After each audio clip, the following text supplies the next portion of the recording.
to you today why you shouldn't drink and drive. I absolutely hate it, and hopefully after the day you won't ever do it again. If you have done it, and if you were thinking about it, you won't. I want to start with this image. This came from one of the sources I used on a website for something. An underage person decided to have a little too much to drink and I guess tried to drive home. That's what happens when you try to drink too much and drive. You make bad decisions when you start drinking a little bit. I think that the age should be 18 as well, but obviously I just think people need to make better decisions. 2009 statistics show 3 out of 10 Americans will be involved in an alcohol-related crash in their life. That's from Edgar Snyder.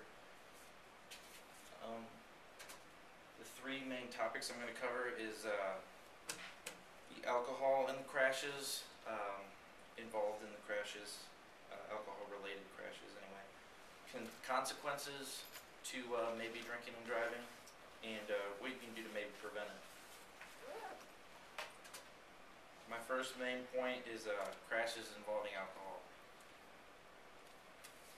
Motor vehicle crashes are the leading cause of death among teens aged 16 to 19 years in the U.S. That's from Ruth A. Schultz. Yeah, it's a scary thing. I think alcohol, like without alcohol, obviously crashes are scary. I found this cool little picture to depict it maybe, but I can't stand, I've been in 2 car crashes like where the car was totaled, and that's scary enough already. The fact that you put your life in danger by drinking and driving and impairing your vision to drive. 1 in 5 drivers aged 16 and 19 were involved in fatal crashes had a positive BAC, and that's a blood alcohol concentration. The fatal crashes often result in death. Like I said, crashes are scary enough already. Don't take the chance. It's not worth the risk. I actually lost someone really close to me in a car accident, and it didn't involve alcohol, so I don't know why anybody would even mess around with it, because it's such a scary thing. Because if I would have lost somebody I care about because they made a bad decision like that, it was just more of a reckless driving thing. She was a passenger in the car, and I've been in 2 totaled cars. Neither involved alcohol. I was in the back seat. One, we ran into a bluff. My friend kind of drove off the road and he like overcorrected it, and it was raining, so the road was wet, and we swerved. And I, for some reason, moved seats. I was in the back right, and that's where the point of impact was. So I don't know what would happen to me if I wouldn't have moved. I just moved seats for some reason. Also didn't have my seatbelt on. For some reason, decided to put it on like right before it happened. So I don't know. I guess it wasn't my time, but like I said, cars are scary. Don't mix alcohol with it. According to some studies, as many as 8 teenagers are killed each day across the country due to drunk driving. That's from Lucia, 2013. So that was from this year.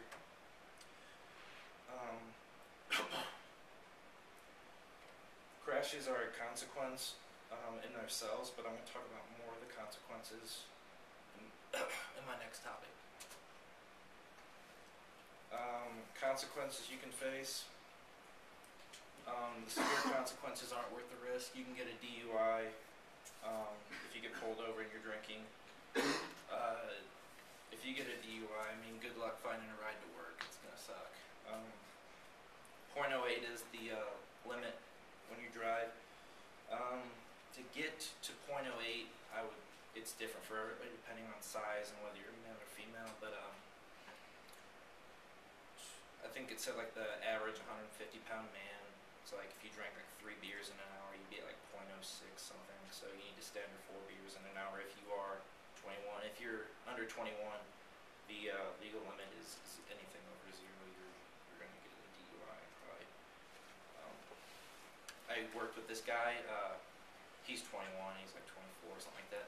He was drinking at a bar or something, and he had a couple beers, like the big bar beers, I think, and apparently didn't drink that much, and he went to sleep for a couple hours at like his grandma's house or something, and he was driving home, and he got pulled over, and they're like, he had beer in the car, and they're like, oh, you've been drinking? He's like, yeah, I mean, I blew them, it's not a big deal. you got to be careful with it. I would much rather try to pass a sobriety test if I was him than risk blowing into it if they didn't ask me to. The DUI would change your life, though. In 2008, there were 4,909 DUI arrests in Illinois. That's from DUI Arrest Statistics website, and that's really not that bad. Like Missouri is like 34,000 or something like that, and California is by far the highest. They have over 200,000, but there's kind of different laws in each state, varying on the law for it. And like I said, good luck finding a ride to work every day, because you're going to lose your license. You'll face a fine, a very hefty fine. You're going to go to jail, maybe, depending on what happened. Like if you killed somebody, you're probably going to jail, and things like that. There's more consequences to it. You'll have a criminal record. I've witnessed a lot of people drinking and driving in my hometown, and like a lot of the times the cops are nice and they let you off or whatever because like you're just a kid, but you're probably gonna get a consumption ticket. Those also cost a lot of money. I think it's like $300 something if you get one of those. That's without a lawyer, but like I know they can lower it, but it all comes out to be about the same. A couple of my friends have been pulled over. My one friend got like 2 of them in like 2 weeks. So I think he just lost his license for like 3 months. I don't know why they don't even give them DUIs. They need to learn their lesson. But and one of my other friends, we usually keep an eye on him, and he just left without telling anybody. And next we're like, where did he go? So we set out to find him, and he's pulled over in McDonald's parking lot with his little 18-pack of beer sitting on the back of his trunk. He's a little bit nutball though. They let him off with a transportation ticket though. I don't know why, but I think the hardest consequence you would deal with though is guilt. If you were drinking and driving and you killed somebody, I don't know how you would ever live with it. Or even worse, like if you chose to drive like your friend and you killed them and you survived. I know a guy, they were just recently, he's 21 also, but they were drinking at a bar in St. Louis, and he left, and he said he was wasted, and he was driving through a yellow light, and he just got T-boned, like smashed, and he was the only one alright.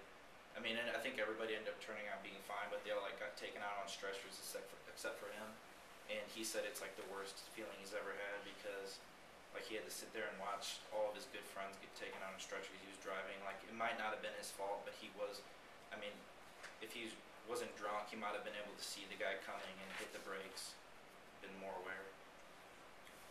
Anyway, you can avoid these consequences with my next topic, which is prevention. Designated driver is always a good idea.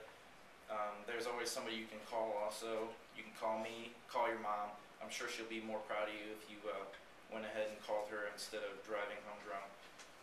You can get a cab to get you. Don't drink at all. You can walk home if it's in reason. Sleep in your car. I would respect that if you did it. If you see someone trying to drink and drive, stop them. I could have stopped a few of my friends. I wish I would have. Those preventions bring a happy ending to your night, which brings me to my conclusion. Only bad things can happen when you drink and drive, so please don't do it. It's just not worth it, but it's getting better. I thank you for your time today.